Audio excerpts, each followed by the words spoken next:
Good morning, everyone. Thanks for coming to my talk on key components and the contrast in the nitrogen budget across the US-Canada transboundary watershed and links to Puget Sound. My name is Jiajia Lin. I'm an ORISE postdoc currently based at EPA Corvallis, Oregon lab. First, I want to thank my collaborators. They're from federal and local agencies such as Department of Ecology, WSDA, Whatcom Conservation District, and then Agriculture and Agri-Food Canada. I also got a lot of help from the university and the tribal folks. The work has recently been published in JGR Biogeosciences. And in case you're curious, here's our publication information. So the watershed we study is the Nooksack River watershed. It's at the border of Washington State and BC, Canada. There is a wide variety of land uses within the watershed.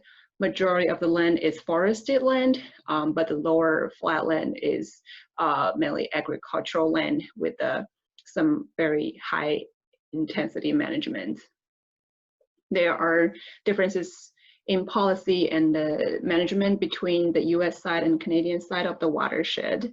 And there are also the Lambinaw and Nooksack tribe within this area. In this region, there have been some prolonged nitrogen-related issues, such as elevated nitrate level in the groundwater or drinking water wells. A significant portion of the wells have nitrate level exceeding the 10 milligram per liter standard. There are also surface water quality issues, and these got more complicated because of the cross-border, the transboundary nature of this area. So what I'm showing here is not just nitrogen, but also other issues such as bacteria, DO level, temperature, and these are in combination are impacting the salmon habitat and shellfish production. There are also air quality issues mainly related to visibility and odor. The elevated nitrogen deposition can also have ecological impact on the forest land, as well as effects on public health and human activities. So in order to better understand the nitrogen process within the watershed, we developed this comprehensive nitrogen inventory using mainly local data. So basically, we quantify the input of nitrogen to the watershed and also the export. But there are also a lot of process like nitrogen recycling within the watershed boundary, and we also quantify those fluxes. So we share the information among stakeholders in order to get a wide range of feedbacks and the perspective and their help. So the goal eventually is to identify and evaluate solutions that can be useful to the local communities. So this is a final models that we use to calculate these different budget components. The orange bubbles are showing the inputs to the watershed, and the green bubbles are the output, and the dashed line represent the watershed boundary. So for the inputs, we look at biological and fixation, mainly from the red alders, which can be a very effective nitrogen fixer. And then we also look at the food import for human and then pets, mainly cats and dogs. We calculated feed import for the livestock and also the fertilizer import for the crops.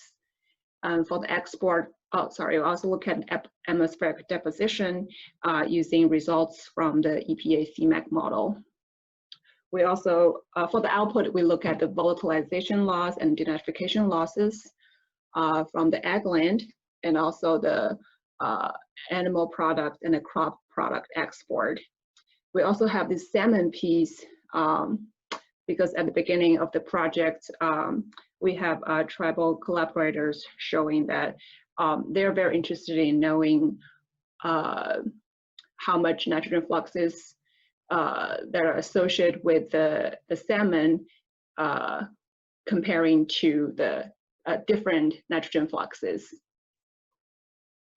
And that's why we include this 7 piece. So I'm not going to go into details about these tables, but it's just showing like different components included in the nitrogen budget and how we calculated them and where we got all data sources. So if you are interested in knowing more about this information, feel free to ask me questions or check out our paper. So I'm going to go directly into our results. So this is the plot showing the general nitrogen flows in the Nooksack River watershed. So the Sankey plot, on the left side, these are different input components, and on the right side, these are the export components, as well as this retention piece. So you can view the Sankey plot as nitrogen flowing from the left side to the right side and exiting the watershed. And then these bars are, the size of the bars are proportional to the magnitude of the nitrogen fluxes. So you can see that for the input, 81% of the input were used to support agriculture, and then it's mostly animal feed to dairy and poultry. The total input rate is about 50 kilogram nitrogen per hectare for the entire watershed. And export rates are about equal between ammonia emission, animal product export, and the riverine export. So it's like roughly 25 to 30% each. And this retention piece is calculated as the difference between total input and this non-existing export. Basically the retention is the piece that we're unable to quantify for now, and then that's the amount of nitrogen that can end up in soil, groundwater, or additional gaseous loss. So here are some more results, and then it's broken into the Canadian side and the US side of the border. The red color is Canada side of the border, and then the blue color is the US portion of the watershed. So again, you can see that the feed import is the biggest piece, and then it's mainly dairy on the US side and then mainly poultry on the Canadian side, and they're about the same. So feed import is the biggest source, and then followed by fertilizer import, which is about 21% of total inputs. Atmospheric deposition is about 10% of the total input, and a similar amount for food import for human and pets. And then the nitrogen fluxes associated with the fish return or biological fixations are very small. They're both about less than 1% of the total inputs. And here are the results on the outputs. And again, on the US side, it's mainly associated with the dairy product export. And then on the Canadian side, it's associated with the poultry product export. Volatilization loss is actually the largest in export, which is about 32% of total export, and it's mainly on the US side. So in terms of the loss path, in the US side of the watershed, it's mainly through ammonia volatilization loss or riverine export. But on the Canadian side, it's mainly through animal product export. So a huge portion of the nitrogen in the Canadian side of the border, Canadian side of the watershed is actually unknown or going to retention. So potentially end up in this shared aquifer. And these are the results on internal fluxes. So you will notice that the crop product export is very small here. And that's because most of the crop is used as animal feed. And it's mainly in the US side. But in return, there's a lot of manure application. So that's returning nitrogen back to this cropland. And again, retention is about 20% of total input. And it's a similar amount to the annual riverine export of TN.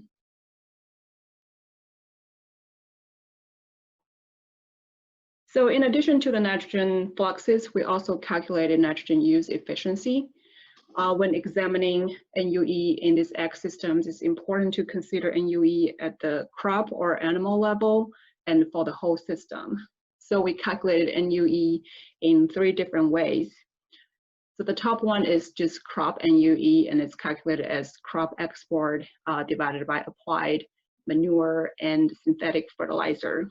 So the crop NUE can help interpret efficiency of cropping systems and the potential losses related to nitrogen. We also calculated the farm gate NUE. So as the total export of crop and animal products divided by all the inputs combined, so deposition, elder fixation, import fertilizer, etc. So farm gate NUE can provide information on both agronomic efficiency and environmental risks for the whole watershed, and it has been used as a policy instrument and the basis for a lot of regulations. And lastly, we calculate the commercial NUE, which is the total export of crop and animal products divided by import of feed and fertilizer. So it excludes the free nitrogen input and it mitigates the need to account for inputs beyond the farmer's control, such as deposition and BNF. So it helps with the assessment of economic consequences.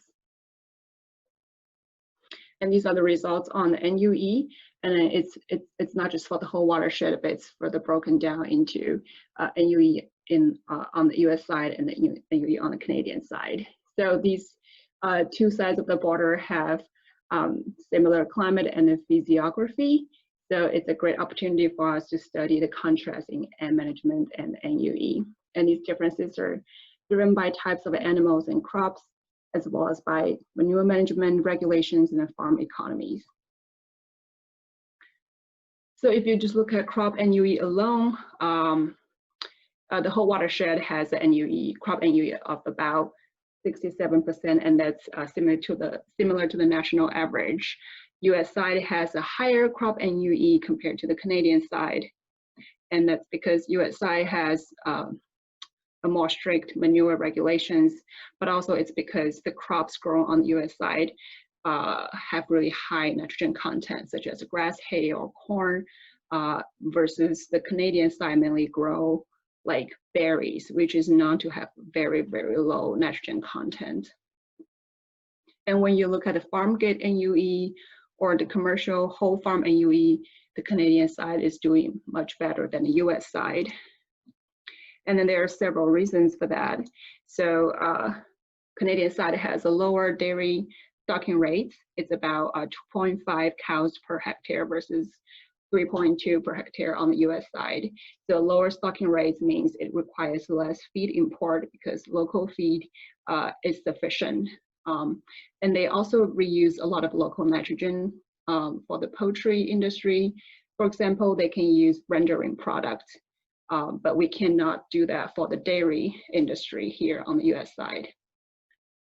So these combined help increase the NUE on the Canadian side. But I think we should think about like these livestock only farms should be accountable for nitrogen loss upstreams, and then we should account for all these different inputs, even though they are like outside the watershed boundaries. So here are my conclusions. Agriculture was the primary driver of nitrogen inputs to the environment. Export was about 80% of total input, driven by ammonium emission and animal product export. Riverine export of nitrogen was estimated about 28% of total N export. And then crop NUE alone cannot provide enough information on the farming activities, and it should be combined with other criteria. And much information can inform management to minimize nitrogen losses. And it provides a lot of key information for stakeholders across different sectors and borders.